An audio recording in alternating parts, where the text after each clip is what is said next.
What did you enjoy the most about writing this section of the book? Is there something? Are there some oddities or your favorite? Is there a favorite part of kind of this introduction to Candlekeep? Because you are kind of teeing it off for all of these multiple contributors, these multiple authors, these stories that are all associated with this. Sure. How do you go about doing that? Like, what was your most Well, fun bit? Candlekeep has been around since the very first gray box of Forgotten Realms, right? That's it was released in 1987, which was also the year I graduated high school, and so I feel a kind of kinship with the Forgotten Realms that way, in that we both graduated into the world at that point.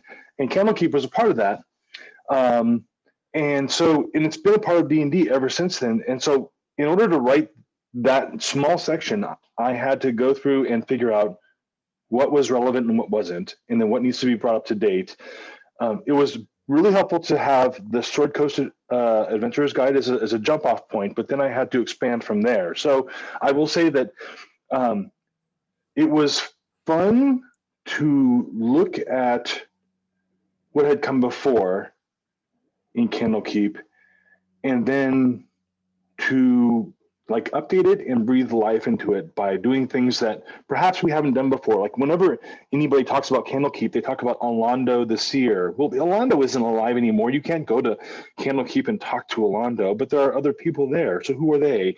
And so it was like naming the different master readers and developing out who they were as personalities. Um, and then toward the end, the most fun part for me was tacking on my own little tidbits, new things in Candlekeep that have never been done before, and that maybe are inspired by things that we have, like in the really real world, right?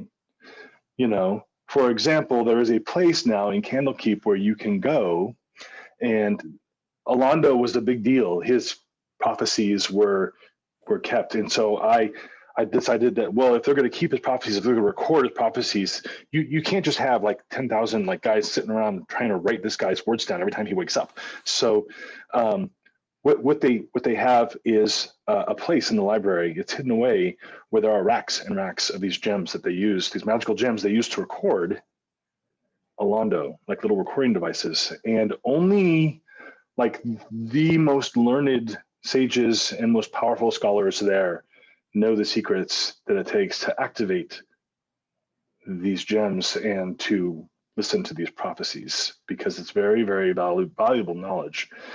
Now, there were things that I included that didn't get into the book, but I might put them in my own campaign.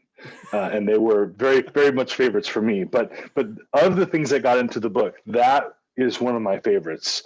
Also, there is a place in Candlekeep, a spiritual center where you can go in and you can kind of meditate to become one with the spirits that are a part of the entire facility.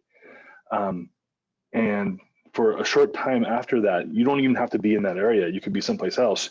You can access the knowledge of those spirits via a legend lore spell, even if you're like a fighter.